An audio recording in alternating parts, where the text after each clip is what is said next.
कहीं इसका हो रहा है स्वागत तो कहीं इसको लेकर मचा है बवाल। क्या है ये सीएए का कानून और इसके लागू हो जाने से क्या होगा देश का हाल, ये है एक बड़ा सवाल। नमस्कार दोस्तों, और आप सबका एक बार फिर से स्वागत है द मिडिल क्लास ओपिनियन पर। दोस्तों, दिन था 11 मार्च का, रमजान के महीने का पहला दिन, जब पहली बार मुस्लिम धर्म के लोगों को दरकिनार करते हुए एक ऐसा कानून, एक ऐसा अधिनियम लागू होता है जिसमें भारतीय कानून के तहत नागरिकता के लिए धर्म को एक मानदंड के रूप में खुले तौर पर इस्तेमाल किया जाता है। और वो कानून होता है सिटीजनशिप अमेंडमेंट एक्ट का, यानी कि सीएए का। एक ऐसा कानून जिसको सिटीजनशिप एक्ट 1955 में अमेंडमेंट करके, यानी कि उसको संशोधित करके बनाया गया है। बीते सोमवार को लागू हुए इस कानून में भारतीय नागरिकता हासिल करने के लिए कुछ नियमों को नोटिफाई किया गया। इस कानून के अंतर्गत अफगानिस्तान, बांग्लादेश और पाकिस्तान जैसे मुस्लिम बाहुल्य देशों से आने वाले कोई भी नॉन मुस्लिम, यानी कि हिंदू, सिख, जैन, बुद्धिस्ट, पारसी और क्रिश्चियन प्रवासी जो कि दिसंबर 2014 से पहले किसी भी धार्मिक प्रताड़ना की वजह से या फिर उसके डर से भारत आए होंगे, उन्हें भारतीय नागरिकता दे दी जाएगी, बशर्ते कि वो मुस्लिम ना हो। दोस्तों, आपको बता दें कि दुनिया के सबसे बड़े लोकतांत्रिक देश भारत को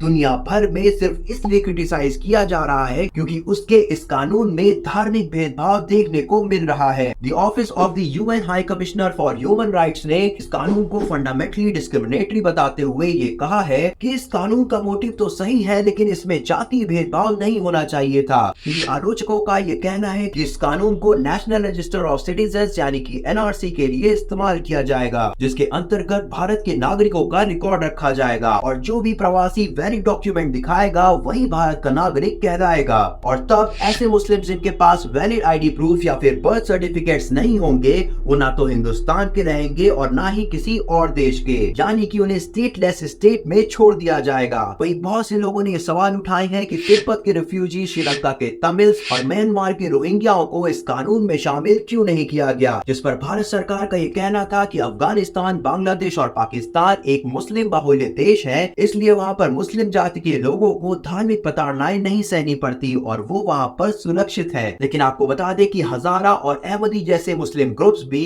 सालों से इन देशों में धार्मिक प्रताड़नाएं झेल रहे हैं। वहीं अगर भारत की बात करें तो भारत में इस कानून को लेकर पहली चिंगारी भड़कनी शुरू हो गई थी 4 दिसंबर 2019 से ही, जब गृह मंत्री अमित शाह ने इस एक्ट को एक बिल की तरह पार्लियामेंट में पेश किया था। इस बिल का सबसे पहला विरोध असम में शुरू होता है, जहाँ पर रिफ्यूजीज और इमाइग्रेंट्स को नागरिकता देने से वहाँ के लोगों में पॉलिटिकल, कल्चरल और लैंड राइट्स के छिन जाने के डर से एक हिंसक प्रदर्शन शुरू होता है। उसके बाद 15 दिसंबर को दिल्ली के जामिया और एएमयू में एक और हिंसक प्रदर्शन होता है। यहाँ पुलिस जामिया के कैंपस में घुसकर प्रदर्शन कर रहे छात्र छात्राओं पर लाठीचार्ज करती है, जिसमें करीबन 200 छात्र घायल होते हैं और 100 छात्रों को डिटेन किया जाता है। और इस कार्रवाई के लिए देश भर के छात्रों द्वारा पुलिस को क्रिटिसाइज किया जाता है। दिल्ली और असम के साथ साथ देश के कई अन्य हिस्सों में हिंसक प्रदर्शन हुए, जिसमें कई सारे जानी गई पब्लिक व प्राइवेट प्रॉपर्टीज को तबाह कर दिया गया और सैकड़ों की संख्या में गिरफ्तारियां भी हुई। वहीं अभी भी इस कानून के लागू होने के बाद देश में कई जगहों पर इसके खिलाफ प्रोटेस्ट जारी है और केरला, वेस्ट बंगाल और तमिलनाडु जैसे राज्यों के मुख्यमंत्रियों ने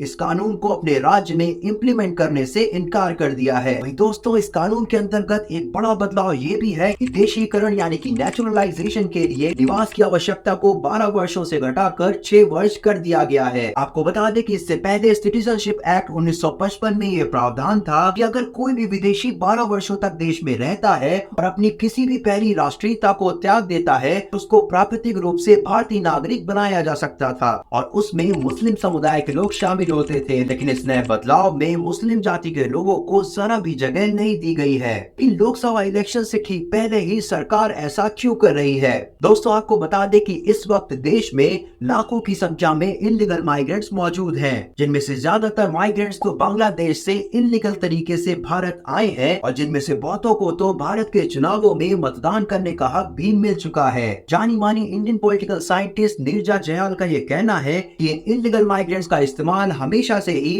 वोट बैंक के रूप में किया जाता है। वहीं बांग्लादेशी स्कॉलर अब्दुल बशीर की माने तो 1964 से लेकर 2013 तक हर साल करीबन 2.5 लाख की रेट से 11 मिलियन से भी ज्यादा हिंदू सिर्फ बांग्लादेश से हिंदुस्तान आए हैं। वहीं हर साल 5,000 से भी ज्यादा हिंदू रिफ्यूजीज धार्मिक प्रताड़नाओं के चलते भारत आते हैं, जिनमें पाकिस्तानी हिंदू भी अच्छी खासी संख्या में शामिल होते हैं। लेकिन इस कानून के लागू होने के बाद साफ तौर पे ये दिखाई दे रहा है कि भले ही भारत में कितने भी अवैध प्रवासी रह रहे हो, लेकिन बाहर का रास्ता सिर्फ और सिर्फ मुस्लिम प्रवासियों को ही दिखाया जाएगा। आलोचकों का कहना है कि ये कानून भाजपा के एंटी इस्लामिक या फिर एंटी मुस्लिम मानसिकता को दर्शाता है और साथ ही लोकसभा इलेक्शन से कुछ ही दिन पहले इस कानून को लागू करके भाजपा अपना वोट बैंक मजबूत कर रही है, क्योंकि इंटेलिजेंस ब्यूरो की माने तो इमीडिएट बेनिफिशियरीज में 30,000 से भी ज्यादा लोग भारतीय नागरिक बनने के इस क्राइटेरिया में आ रहे हैं, जिसका फायदा आगामी लोकसभा चुनाव में भाजपा को मिलता दिख रहा है।